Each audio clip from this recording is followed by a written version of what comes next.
Hey everyone, and welcome. I'm so excited to showcase to you Ladies Who Leverage podcast. Live life unapologetically AF with your host, not me, Kelly Charles Collins. Kelly, are you excited? I am so excited just to hear the name of the podcast and the tagline. It's like, yes. Yes, I know. It's like when you burst them, you're like, oh my God, I love the name. Oh, that's mine. Oh, that's Right. mine. Right? Well, welcome Yeah. to your own show. Oh, So thanks. I'm going to share with people who you are and what this show is about. So again, this is Ladies Who Leverage podcast. This show is for women entrepreneurs, intrapreneurs, and women in transition who understand the importance of owning their power. Kelly's intention is to empower women to leverage all of who they are to create influence and impact so they can live the life they've always envisioned. Kelly is on a mission to help you, women, live life unapologetically AF. You can fill in the gap, right? I love that. I love that. So, Kelly Charles Collins, let's talk about this, right? Where did you get the name Ladies Who Leverage? Because you have a Facebook group and things like that too. I want you to talk about that, but where did you get the name? I was doing research. I thought about it. It didn't start off as Ladies Who Leverage. I'll just say that. It started as a sisters-in-law retreat because I wanted to bring women lawyers together because I'm a lawyer and I know all of the things that we go through. And I wanted to bring us in this space. And it's funny because when I put that out there, I got pushback, which really surprised me that, the women lawyers didn't get the vision that I had for empowering them. And so it took me back a little bit. And I sat one day when I was talking to one of my friends who's also a lawyer and just working through, how do I do this? And I knew that there were some other groups, with Ladies Who as their the starting part of their business. And one of my favorite words is leverage. And so I was thinking about it and I was like, Ladies who leverage, leverage your expertise, your resources, your relationships, whatever it is that you have around you to really push your life forward. And once I said it, I was like, yeah, that sounds good. Ladies Who Leverage. So here we are, almost a year later, in Ladies Who Leverage. And so that's it. I mean, Ladies Who Leverage. Like, I yeah. love the name. Like, there's so much there. I just wanted to see what that moment was. And I love the part of live life unapologetically AF. We can all fill in the word. And it's so powerful. Like, it is a powerful name. And I'm so excited to really, truly be the one who's interviewing you on your very first show. So I sit love back, relax, and enjoy your own show, right? I So will. I want to show people who you are, though, like who you are, Kelly. So here we go. So Kelly is the CEO of Ladies Who Leverage, a global women's community that empowers women to leverage their expertise, their resources, and relationships to build their business brand and badassery after being fired from her job as an attorney in 2019, which to her felt like she was given her freedom papers. I love that. And she had two choices. She could retreat to the safety of her legal career or to leap unapologetically AF into her true purpose. And we all know retreat is not an option for a lady who leverages. So Kelly chose to leverage her profession to pursue her true purpose. Now an award-winning TEDx speaker, author, mentor, and host of the Ladies Who Leverage podcast, Kelly is on a mission to create safe spaces for women to create influence and impact unapologetically, own their power, and live the life they've always envisioned. So what does it sound like to you for me to talk about that new vision? That sounds so good. I know you're like, is that me? I know I'm sitting here, I'm like inside, I'm just smiling away like, Dodo, you wrote that. But to hear somebody else read it and to understand that that is truly who I am in this world, that is really something that I set out to do every single day. It's what I set out to do when I created Ladies Who Leverage, and to see it come to fruition and to have this podcast, right? Because I never, people talk to me about doing a podcast before and I'm like, no, I'll be a guest. I don't want to do a podcast. But even now I'm writing and I'm typing my new bio and I put in host and the host of Ladies Who Leverage podcast. I'm like, yeah, you know? And it's like you said to us, Heather, when we were putting our podcast together, it's like your voice, right? Put your voice out there. And I'm a professional speaker and trainer. And I always tell people, but I'm not one of those people who has to be heard. But I do like to create spaces for people to communicate and to have conversations. I like to facilitate conversation. So this is a great way to do that. And I never really thought of it in that way until I did the interviews for a summit that I hosted. And I was like, no, I really like having these conversations. So I'm excited. I'm excited. Podcast is just a conversation. You and I are just having a cocktail conversation, coffee, cocktail, whatever you choose, right? And we're ladies who are leveraging this platform, podcasting. And what's so great about you choosing to move forward on this show is that you are now leveraging your own voice and to give other women permission to be a badass. Like you're already a badass. So it's like you're giving all these women around the world to be a badass and to live unapologetically AF, right? Now, listen, I know I'm a badass because I was talking to my dad one day and he goes, oh, yeah, badass. Are you serious? What a cool dad. Like, yeah. And my dad's in his 80s. He was like, oh, I hear him in the background. I'm talking to my mom and I can hear him in the background. He goes, oh, yeah, the badass. That is awesome.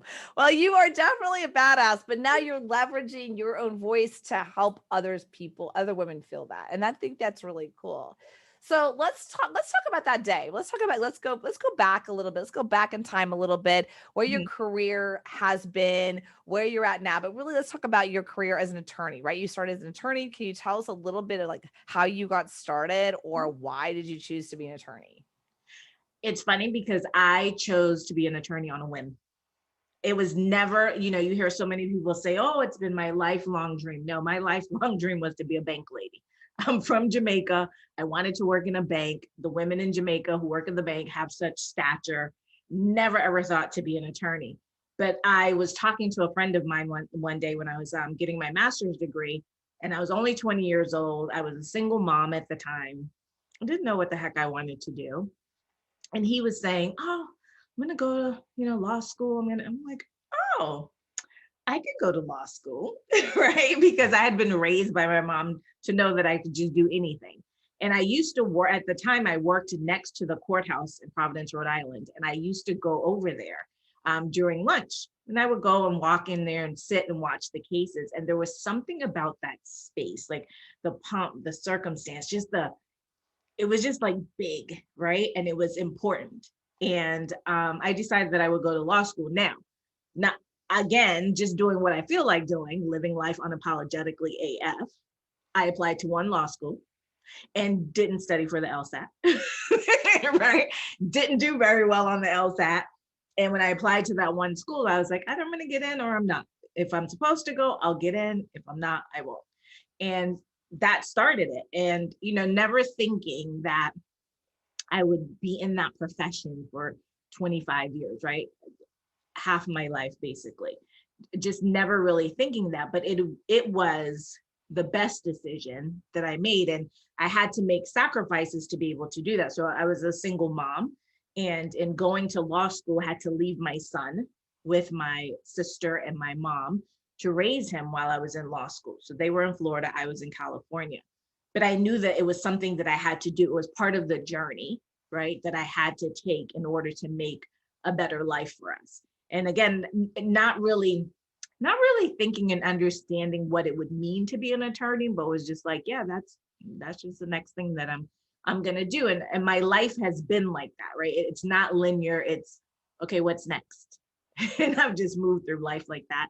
And I started out as a public defender when I started practicing law. And then after about 3 years, one day I was in court and I was just looking around and I was like, yeah, my clients and I shouldn't be in the same tax bracket. That shouldn't be. And I was just like, I got to get out of here. And so that's when I transitioned to civil law and I became an employment lawyer. I love that moment. I could just see that right there. You're like, yeah, this is not working anymore. Yeah. So boom, make it. They were all sitting in the jury box and I was like, yeah, no. Yeah, right. And that's a no. Yeah. I think it's really great that you're like, oh, you're going to do law school. I'm going to do that too. I love that. Like, I feel like your whole life has been about leveraging the moment, leveraging each moment and not worrying about the future, but just leveraging each tiny little moment. And even when you started this podcast, you're like, well, you started a name, you started a group already a year ago. And you're like, what am I going to name the podcast? I'm like, Duh.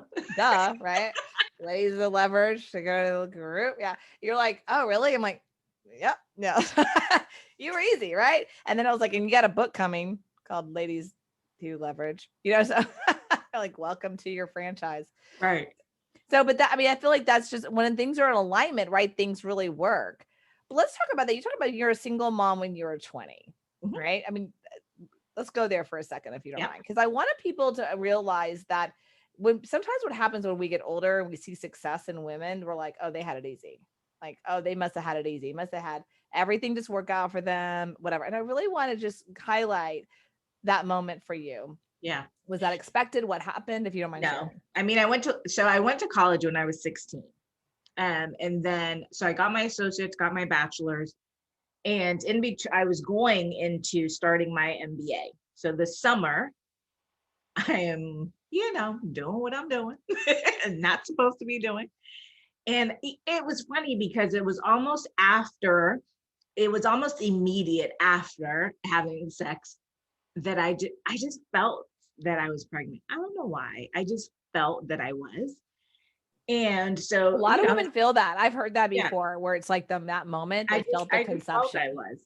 Yeah. And so of course, like we all do, counting those days. The days went by and I was like, yeah, I think that might be the problem. And so I can't even remember, it's been so long ago, but I did get a test and it confirmed it. And I was like, oh shit. Right? Because here I was 20, college graduate, making $340 a week. Can't really take care of anybody, right?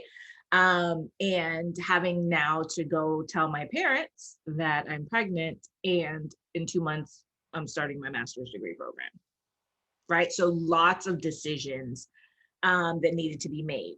So I have a dear sister who we both know. I know who I her. love dearly, and who is everything. And so I was like, well, I'm gonna have her tell my parents that I'm pregnant because I'm not taking that part on. So I called her, I told her, what was going on. And I said, I need you to tell them. And because I was afraid, right? And so she did tell them. And to my surprise, they were not upset. They did ask questions, and what are you going to do? Do you want to do this? Do you want to do that? And for me, I just, I decided that it just wasn't or, right? It wasn't that I was going to go to school or I was going to have the baby. It was and, right? I had gotten that's a leverage moment though. That's a moment you said, it's not an either or, it's an and that's a leverage moment. You're like, I'm going to leverage the situation and make sure everything works out. Yeah. Yeah. And I just said, I'm going to do it. And so, I made that decision, and with making that decision to be pregnant and continue my education, obviously that came with a lot of things. It came with having to go on government assistance. It came with being turned down for food stamps because they said I made too much money, which was crap.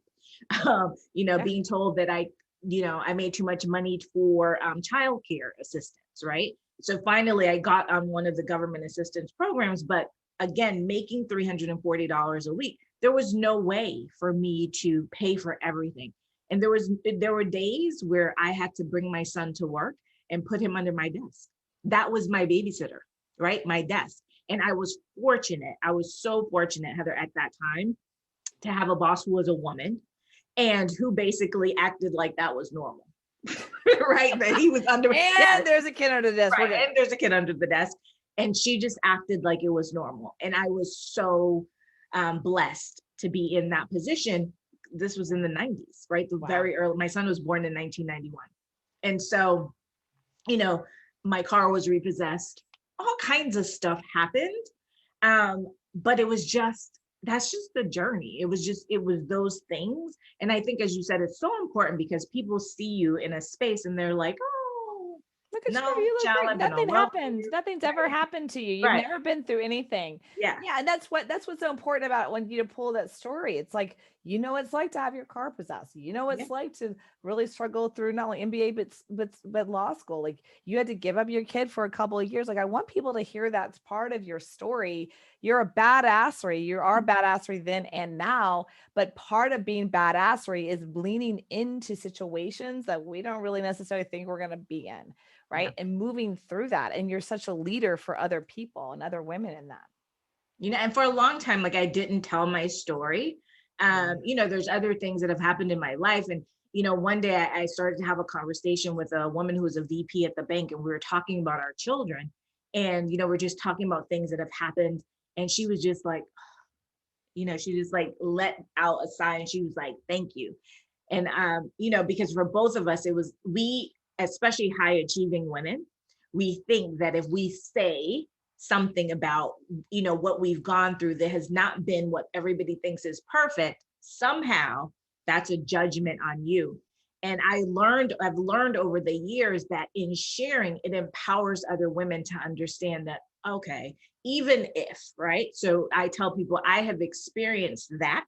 And I want you to know that if you've experienced that too, you can still do and be who you want to be, because it doesn't matter. Like it's just part of the journey. That's just part of the lesson. It's who I am, right? I know that for me, my success is me, right?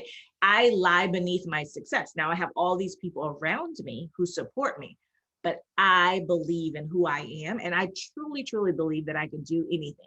So, I won't fail. Right. Right. I may make mistakes and missteps, but I won't fail.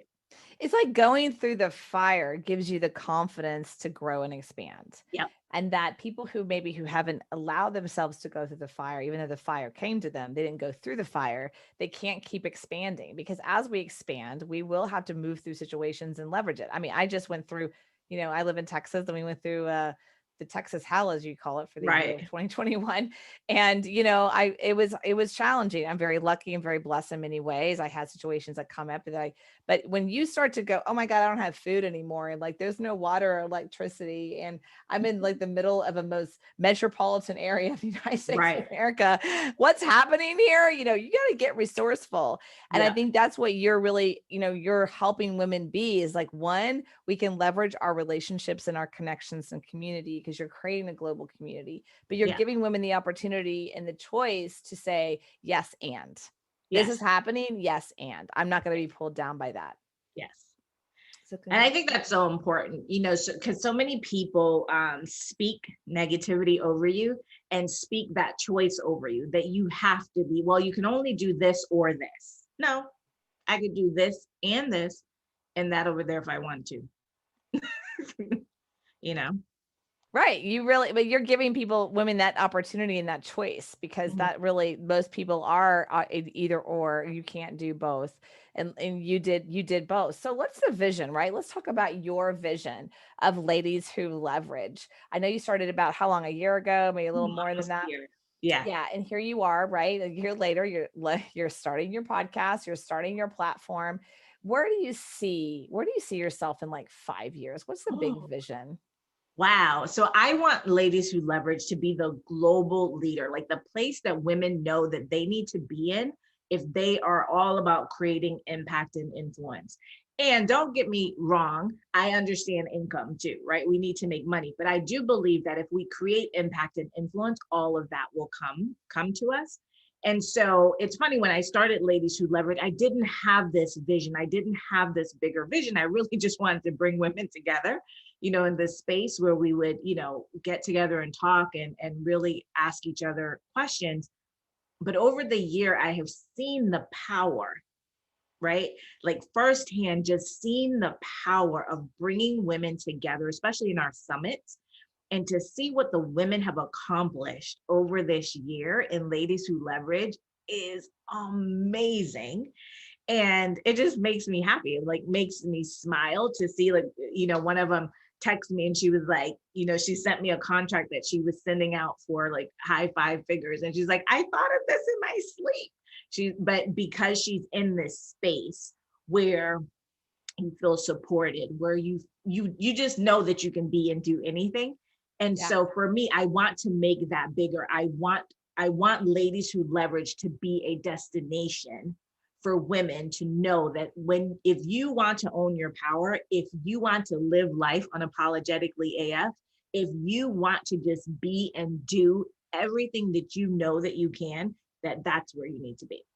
Yeah, absolutely. And what I think is so cool about that, you're seeing the power of the feminine energy and the feminine badassery. And there's a book by Lynn Twist, The Soul of Money, that what she talked about is that they found this research, and the research was that they looked at what's the number one underutilized resource on the planet, that if it was shifted, it would make it completely end world hunger.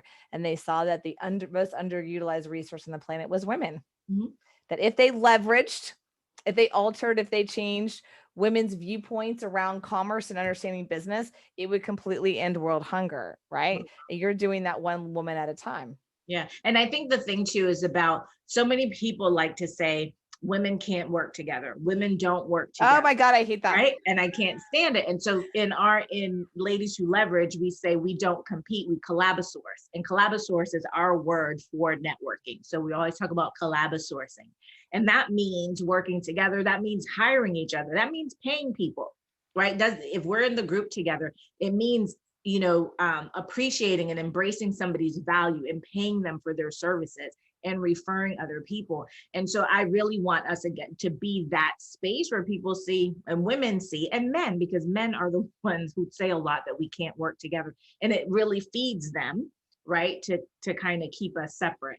I want them to see that we can, in fact, work together. And they're women of it's a very diverse group.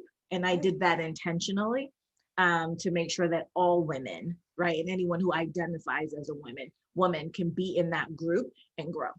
I love that. And it's so true. I think that that statement, wherever that started from about women can't work together, I don't know if it's catty. There are times I've had experience where women can't work together. So like there's truth to it, right? But I think it's a learned behavior more than truth. I think it's just a learned behavior because back in the old days, we had to like fight from the man or something. I don't know. You know what I mean? So right. But and I think also, Heather, though, because they create so few spaces for us, that when we get in the space and it's like, I'm here, I don't want to bring you in, because does that mean that I go out because there's so few spaces? So is it one in, one out?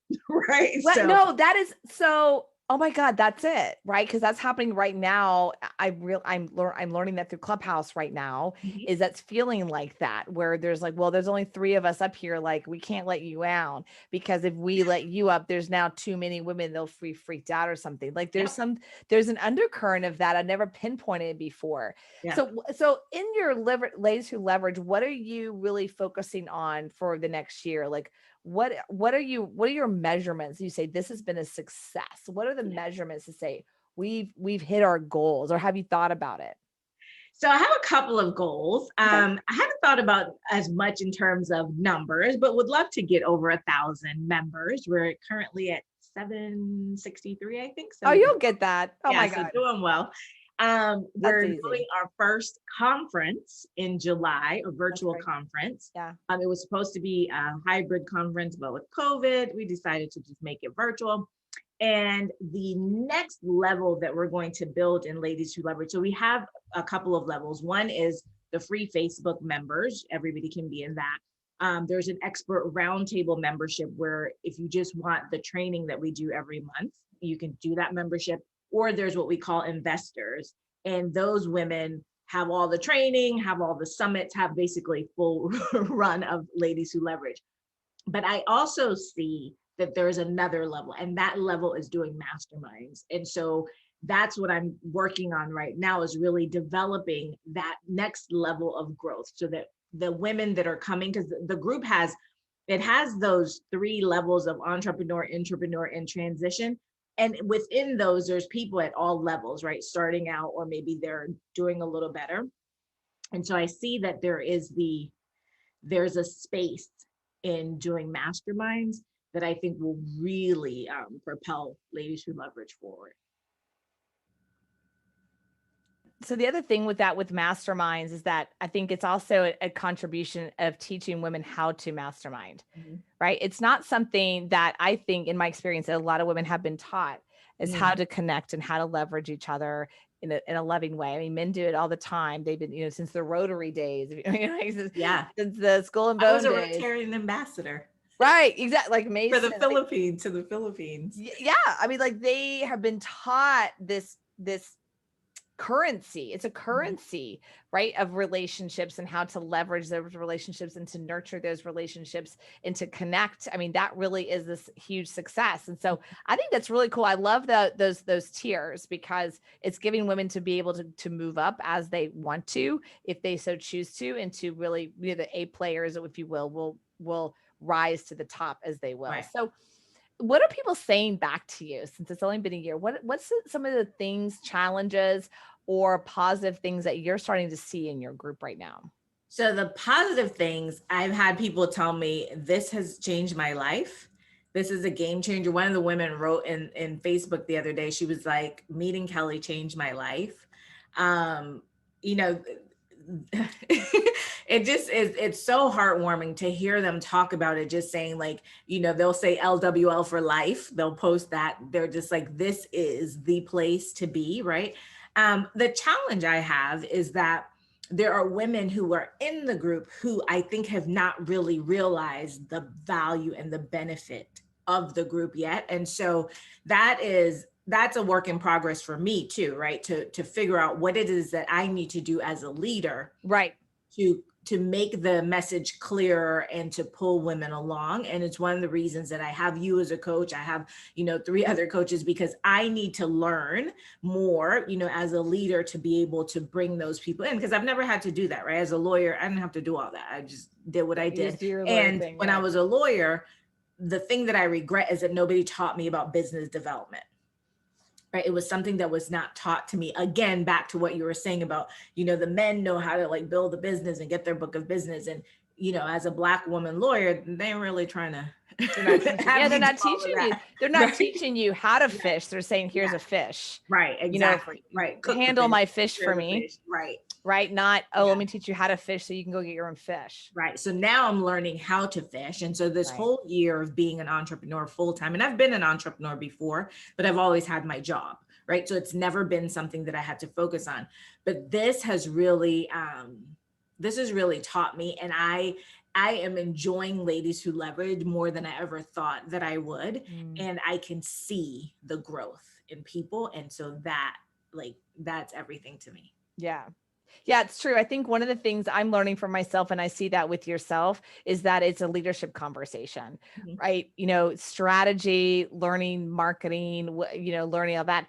It's a leadership. And I think one thing that I think it's so great about what you're doing is that not only are you stepping up in your own leadership, but you're giving other women the opportunity to do leadership. I mean, even if you go back to corporate America in the 80s and 90s and the early 2000s, all the leadership training was done by men, a lot of it for men, because men were the leaders. I mean, the percentage of women who are CEOs is really small. I don't know the number, but it's small. Still and 85% of the small businesses in America today are owned by men and run by women. Right. And that's a leadership conversation. It's not a skill conversation. It's a leadership conversation of being willing to say, I can do this. I can lead. Let me lead a team. Let me lead a business. Let me lead a vision. Yeah. Right. So as you're learning and growing, expanding yourself, you're giving people permission to do that too. Yeah. And I think it's so important as a leader to know what your downfalls are, right? Or not even your downfalls, but what are like the gaps? Where are your gaps? Yeah. Right. So I've been very successful throughout my life and I've done all these things, but I also know that what I did for 25 years, basically as a lawyer, is a different skill set in terms of business than what I'm doing now. So I realize that. And that's why I've hired people to help me in different spaces. Like, okay, teach me this, teach me this, teach me this, because in order for me to be the leader of Ladies Who Leverage and pull them along, I need to have people who are also pulling me and teaching me. And placing the spotlight on you, which is part of my job. Yeah. Spotlight on Kelly, spotlight. She's like over here going like this. I'm like, spotlight, But so I have to say to you, Heather, so ladies who leverage in the podcast and all of that, there is power and clarity, which I know, right? So you and I, my sister is very big on helping me getting very clear, because when I'm clear, I am unstoppable. Yeah. When we started on this journey of the podcast, I told you that, listen, I was going to take that class that weekend and be like, okay, I'll figure it out later. I'll go do something that I'll get to that later. And even after we were done and it was launched, I was still in that mode of, I don't know. And you said to me, you have got to go all in on Ladies Who Leverage. Like all in. I want you to change the picture on your Clubhouse. I want you to change the bio in your Clubhouse. You are now CEO of Ladies Who Leverage. Like that is, you have to go all in.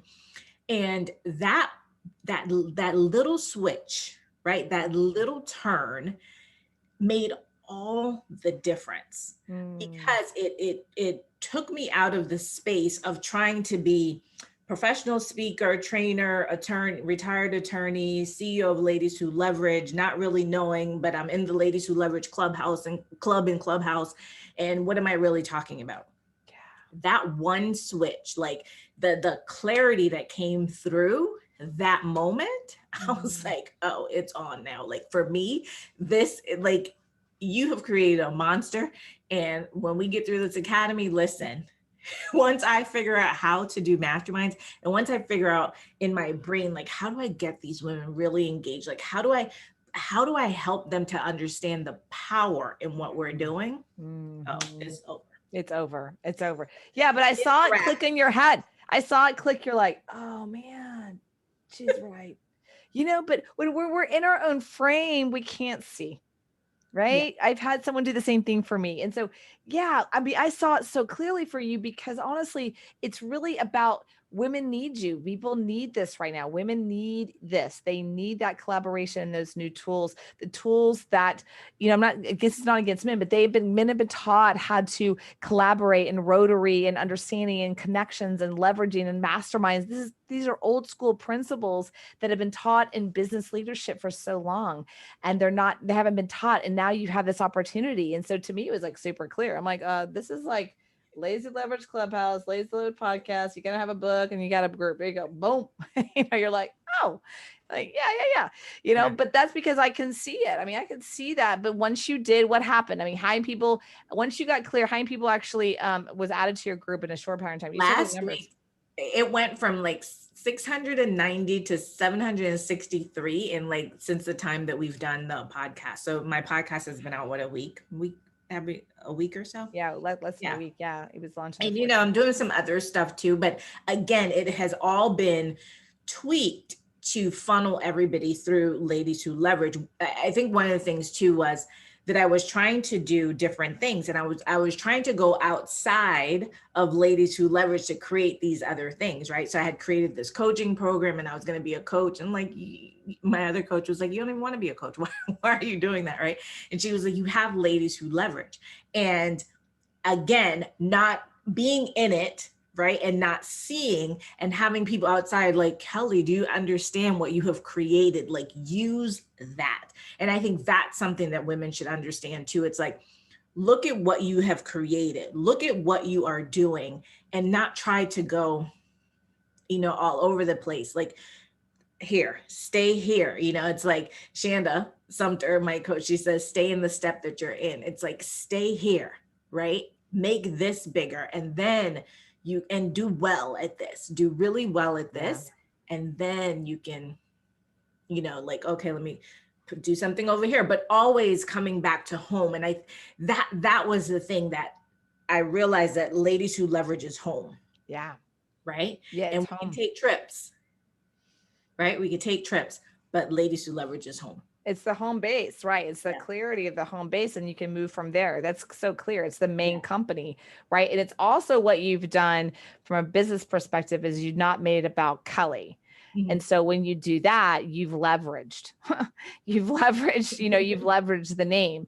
There's more power. And I mean, I always think of Tony Robbins. We love Tony. But if he had years ago created something like Strategic Coach, which is Dan Sullivan, right? Dan Sullivan, he has many people under him, even though he has this particular methodology, right? So there's ways to scale that. And you've done that. I mean, that's my point. You've done that. So let me ask you about this podcast, right? So Yeah. who do you see yourself interviewing, leveraging, giving them a voice?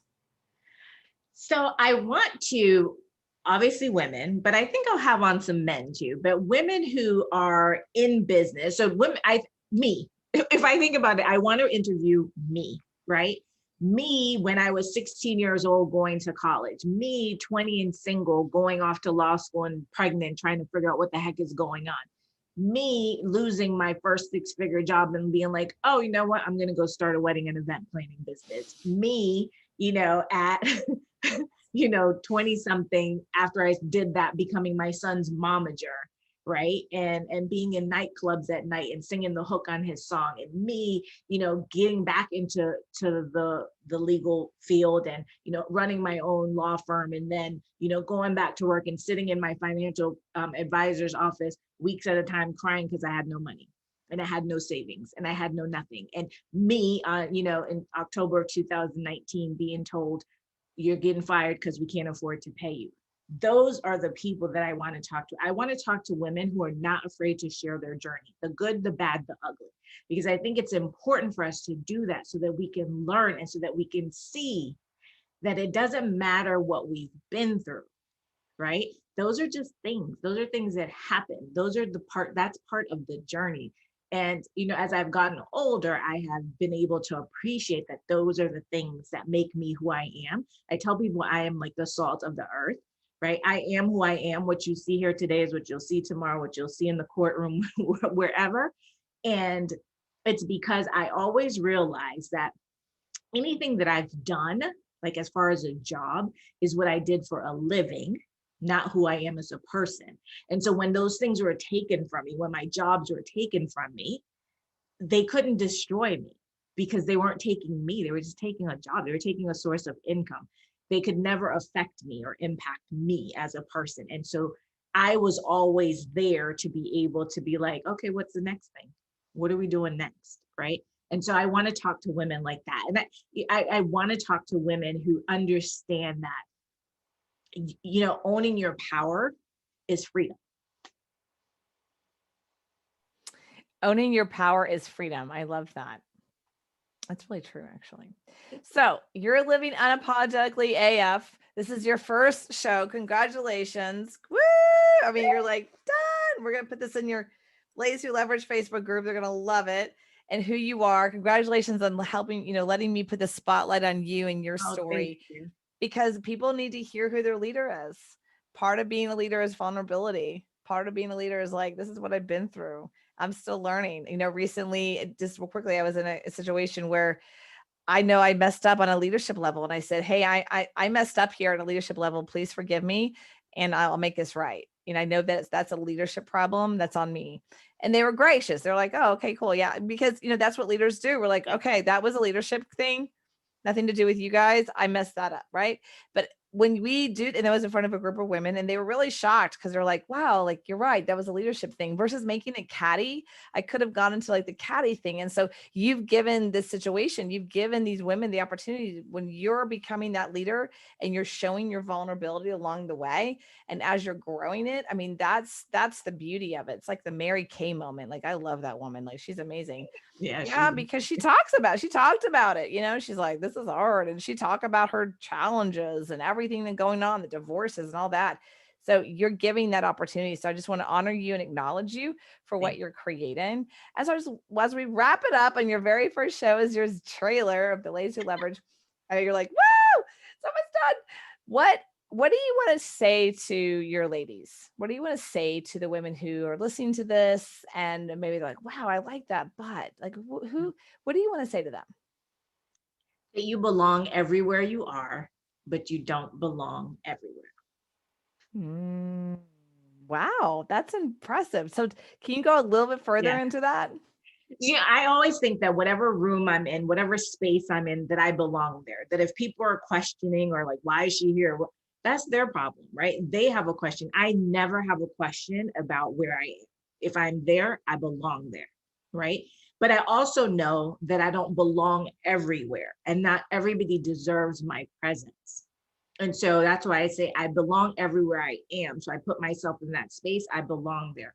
But I know that I don't belong everywhere. So we talk about getting your seat at the table. So everybody's always talking about, oh, let's get our seat at the table. No, you need to get your seat at the right table, right? The table where you belong, not because there's a seat, because that's not necessarily your seat. You may not be the person who needs to be there, or the people who are at that table don't deserve to have you there. So I always say I belong everywhere I am, but I don't belong everywhere.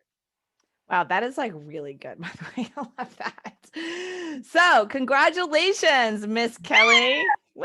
You just completed your Ladies Who Leverage podcast, Live Life Unapologetically AF. Make sure you subscribe in iTunes, Spotify, Google Play, or wherever you listen to podcasts. Make sure you subscribe, as well as check out the Facebook group. Say the name of the Facebook group where they can find it. Ladies Who Leverage.